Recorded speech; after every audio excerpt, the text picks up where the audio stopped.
तो आज आपका CM3 का पेपर है। कुछ ज़रूरी बातें CM3 एग्ज़ाम को लेकर के। उससे पहले आप सभी को ऑल द बेस्ट।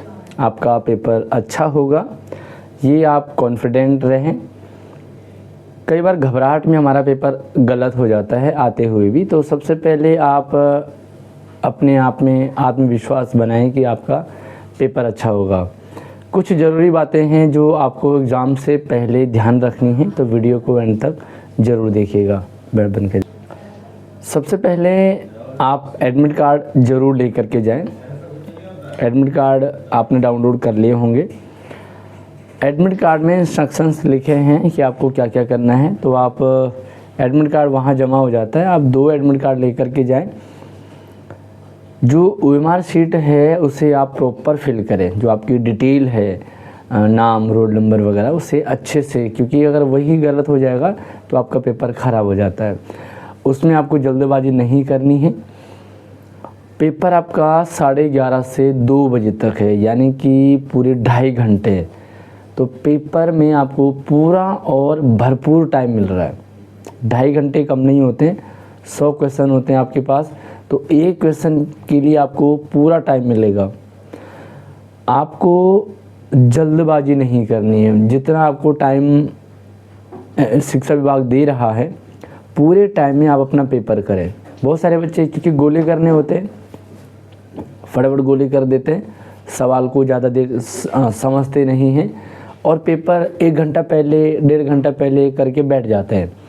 वो 1-1.5 घंटा आपके लिए बहुत इम्पोर्टेंट हो सकता है और होता है, लेकिन हम क्या करते हैं, गोले करने फटाफट कर देते हैं। तो सबसे पहले तो आपको पूरा जो 2.5 घंटा मिल रहा है, उस 2.5 घंटे में 2.25 घंटे आप अपना पूरा पेपर करें। दूसरी चीज़, पेपर में नॉर्मल होते हैं, कुछ क्वेश्चन बहुत आसान होते हैं, कुछ बहुत कठिन होते हैं। तो आप क्या करें, पेपर को पढ़ना शुरू करें ऊपर से, और हर एक प्रश्न को आप एक बार देखें। तो आपको जो 33% वाला, जो बहुत आसान वाला है, वो एक ही राउंड में आपको समझ में आ जाएगा। चाहे रीजनिंग हो, चाहे वो हिंदी, इंग्लिश, मैथ्स, साइंस, जो भी हो वो आपका। तो आप पेपर पढ़ें, और पेपर पढ़ने पे आपने देखा कि पहला थोड़ा सा टफ लग रहा है, छोड़ दिया। दूसरा आपने मतलब एक नज़र में आपने देखा, दूसरा आसान है, टिक लगा दिया। तो जो आपने बहुत आसान है और पहले राउंड में कर दिए, उन्हें एक बार दोबारा से देखो कि क्या आपने वो ओवर कॉन्फिडेंट में जल्दी तो नहीं कर दिए, गलत तो नहीं कर दिए। तो एक बार फिर से उन्हें देखें और श्योर हो जाए कि वो सही है। उसके बाद आप उन क्वेश्चन पे ध्यान दें जिनमें मतलब नॉर्मल है, आपको न ज़्यादा टाइम लगेगा उन्हें सॉल्व करने में, और ना ही आपसे वो जल्दी हो रहे, तो आप उन्हें टाइम दें। ऐसे सवाल क्या होते हैं कि आप थोड़ा सा एक आध मिनट एक सवाल में देते हैं, तो वो आपका सॉल्व हो जाता है और सही हो जाता है। तो आपके जो नॉर्मल वाले हैं वो भी सही हो गए। अब एंड में आपको उन क्वेश्चन को सॉल्व करना है, उन्हें देखना है, उनमें ज़्यादा टाइम देना है जो हार्ड हैं या जिनको सॉल्व करना होगा। कई बार रीजनिंग में कुछ क्वेश्चन थोड़े से कठिन होते हैं, तो उनमें आपको सबसे एंड में टाइम देना है। होता क्या है, कई बार हमारे पास पहला क्वेश्चन आसान था, दूसरा आसान था, तीसरा भी ठीक था, चौथा क्वेश्चन टफ आया, और हमने उस चौथे क्वेश्चन को सॉल्व करने में लंबा टाइम लगा दिया, हमें टाइम का पता नहीं चला। बाद में क्या होता है कि जिसमें हमने ज़्यादा टाइम दे दिया, वो बाकी क्वेश्चन का टाइम खा जाता है। इसलिए आप सबसे पहले जो मैं पैटर्न बता रहा हूँ आपको, उसको ज़रूर फॉलो करें। पेपर आपका 11:30 से 2 बजे तक है, ये गलती ना करें। बहुत सारे बच्चे 11:30 पेपर है तो वो 11 बजे तक पहुंचते हैं, है ना। तो आपको क्या करना है, 1.5-2 घंटा पहले, 1.5-2 घंटा, अगर 2 ना भी तो 1.5 घंटा पहले आप सेंटर पे पहुंच जाएं। सेंटर पे पहुंचने पर बहुत सारी चीज़ें होती हैं जो हमें समझनी होती हैं, जो हम कंफ्यूज रहते हैं कि क्या होगा। तो कई सारी चीज़ें वहाँ पे जो बाकी जो कैंडिडेट हैं, बाकी जो लोग आए हैं, उनसे हमें कुछ चीज़ें नहीं समझ में आ जाती है। कई बार क्या होता है, जब हम चेकिंग के लिए गेट पे जाते हैं और पता लगता है कि हमारे पास कोई सामान नहीं है, तो हम उस सामान को तुरंत फिर अगल बगल से ले सकते हैं। तो ऐसे में हमारे पास टाइम बचता है, मतलब टाइम रहता है। बच्चे जो है वो on the spot same time में जाते हैं, मान लीजिए कोई कमी रह जाती है तो वो बाहर हो जाते हैं, तो फिर वो आपका बेकार हो जाएगा। पेन की बात है तो ब्लैक पेन आप अपने साथ ज़रूर ले जाएं, क्योंकि कई जगह क्या होता है कि ब्लैक पेन ही यूज़ किया जाता है ना, मैक्सिमम, मतलब ब्लैक पेन तो 100% सब जगह यूज होता है, तो कई जगह ब्लैक और ब्लू होता है। तो आप अपने साथ ब्लैक बॉल पॉइंट पेन ज़रूर लेकर के जाएं। अगली चीज़ है आपके पास अपना आईडी कार्ड।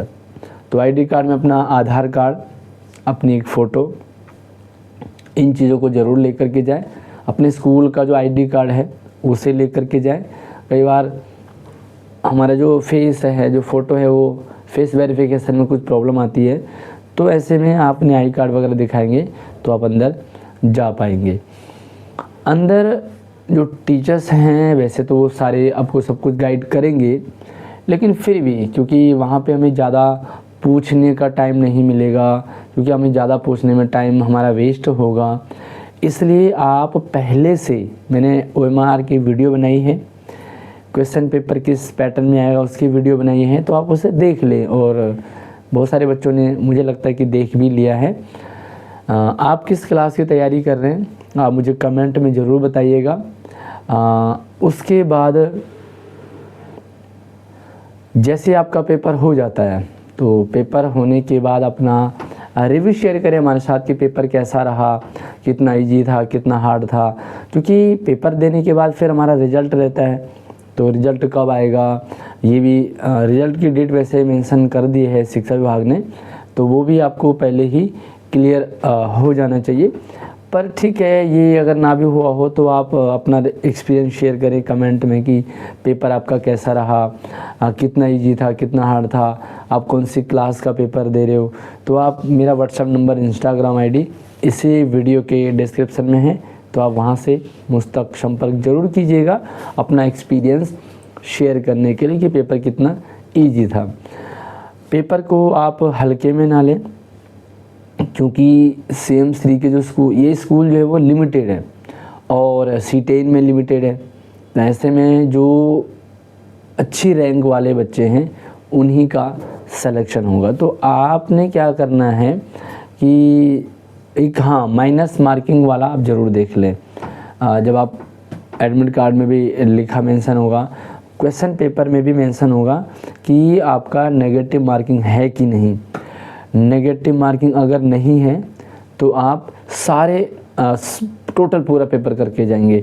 अगर नेगेटिव मार्किंग है और वो 1/4 है तो आप तुक्के लगा सकते हैं, लेकिन अगर आप नेगेटिव मार्किंग में 1 नंबर कट रहा है, मतलब पूरा नंबर कट रहा है, तो आप तुक्के ना लगाएं, ठीक है। तुक्का उसी कंडीशन में लगाएं अगर नेगेटिव मार्किंग नहीं है। तो नेगेटिव मार्किंग नहीं है तो आप सारे क्वेश्चन करके आएँ, कोई भी छोड़ना नहीं है।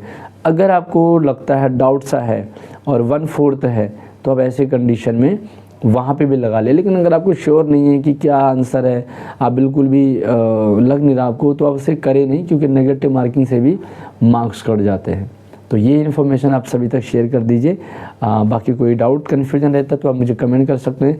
अगली वीडियो में नई अपडेट के साथ मिलते हैं, तब तक आप अपना ख्याल रखिए। जय हिंद।